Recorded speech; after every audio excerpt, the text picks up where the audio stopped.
যেভাবে একটা সরু জায়গার উপরে একেবারে কম প্লটের উপরে প্রায় 5 তলা গড়ে তোলা হয়েছে, সম্পূর্ণ বেআইনি, নোটিশ দেওয়া হয়েছিল, তারপরে কিন্তু এই ভাঙার কাজ করা হচ্ছে। আশেপাশে প্রচুর বাড়ি রয়েছে, বাড়ির যাতে কোনো ক্ষতি না হয় সেই নির্দেশ দিয়েছেন এবং মন্ত্রী তিনি নিজে দাঁড়িয়ে থেকে সরেজমিনে খতিয়ে দেখছেন এবং তিনি কিন্তু তদারকি করছেন। 6টা প্রিমাইসেস আইডেন্টিফাই করা হয়েছে। কিছু কিছু আছে Raju Naskar বেলেঘাটার, again notorious criminal and a very close aide of TMC, সোনা পাপ্পু, বাবু সোনা, এরা সব নোটোরিয়াস ক্রিমিনাল। এবং আরেকটা হচ্ছে বিধায়ক জাভেদ খান, তার ছেলে, সেখানকারও দুটো প্রিমাইসেস আমরা আইডেন্টিফাই করেছি যেটা কমপ্লিটলি ইলিগাল। এরকম যারা কেএমসির তরফ থেকে বা আমাদের সরকারের তরফ থেকে যাদের দায়িত্ব ছিল দেখা যে কোথায় ইলিগাল হচ্ছে, কোথায় বাড়িটার সাথে আবার ইলিগাল জুড়ে দেওয়া হচ্ছে, তাদের উপরেও অ্যাকশন যেরকম নেওয়া হবে সেরকম যারা বানিয়েছে, যারা টাকা ঢেলেছে, যারা ডেভেলপার, যারা প্রমোটার, তাদের উপরেও অ্যাকশন নেওয়া হবে। যে আগের সরকার 15টা বছর যারা যে মন্ত্রী এবং যে টিম এই দপ্তর চালিয়েছে তারা এই বিষয়গুলোকে দেখেনি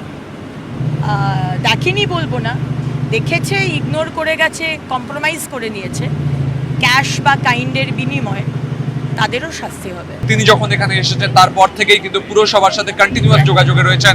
সোনা পাপ্পু, বিশ্বজিৎ পোদ্দার ইতিমধ্যে কেন্দ্রীয় তদন্তকারী সংস্থার কাছে গ্রেপ্তার।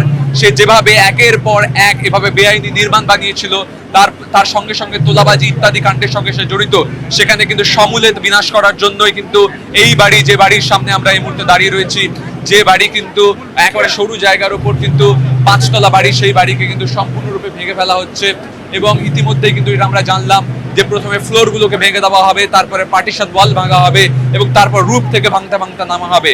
এবং যখন এই বেআইনি নির্মাণ ভাঙার কাজ চলবে তখন যাতে কারুর কোনো অসুবিধা না হয় তার সরেজমিনে খতিয়ে দেখতে দাঁড়িয়ে আছেন মন্ত্রী অগ্নিমিত্রা। আমরা সরাসরি সেই ছবিটা দেখতে পাচ্ছি এবং ইতিমধ্যেই কিন্তু ভাঙার কাজ শুরু হয়ে গেছে। আগে যেগুলো আমরা মানে একদম সেফ আছে, যেখানে কিছু সেরকম নেই, যেমন এইটা আছে, আগে এইগুলোকে করি, এক একটা করে ধরবো, সবাইকে ধরবো। যেটা বেআইনি সেটা বেআইনি। আমরা এইটা তো শুরু করেছি, now this shall continue, this will continue. একদম ওদেরও দোষ আছে, যাদের নজরদারি দেওয়ার দায়িত্ব আছে তারাও মানে they are also liable for this and action will be taken against them also. That is there, definitely. মুখ্যমন্ত্রী শুভেন্দু অধিকারীর কড়া বার্তা, কোনো অবৈধ নির্মাণ রাখা যাবে না। তারপরে আমরা দেখলাম আজ সকাল থেকে যে তিলজলা দুটো অবৈধ নির্মাণ, তিলজলা রোডের ওপরে, অর্থাৎ তিলজলার দুটো অবৈধ নির্মাণ, একেবারে রাস্তার ধারে দুটো বহুতল নির্মাণ করা হয়েছে, অবৈধভাবে দুটো বহুতল নির্মাণ করা হয়েছে। সেই নির্মাণ দুটো ভাঙার কাজ আজ সকাল থেকেই শুরু হয়ে গেছে। বুলডোজার দিয়ে সকাল থেকেই কিন্তু এই নির্মাণ দুটো ভেঙে ফেলা হচ্ছে।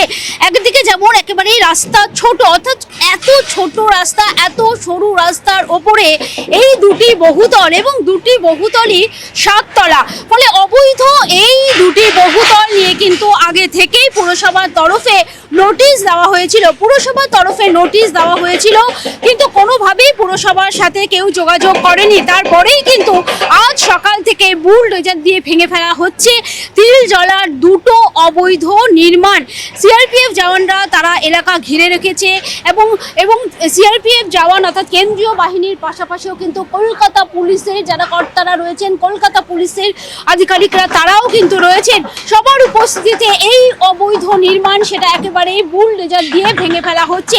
রাস্তার ধারে এইভাবে অবৈধ নির্মাণ দিনের পর দিন প্রশাসনের মদতেই তৈরি করা হয়েছে, এরকমই কিন্তু অভিযোগ রয়েছে। এবং মুখ্যমন্ত্রী শুভেন্দু অধিকারীর ঘোষণার পরেই, তার এই কড়া বার্তার পরেই আজ সকাল থেকে কলকাতার 5টি জায়গায় এই অবৈধ নির্মাণগুলো ভেঙে ফেলা হচ্ছে।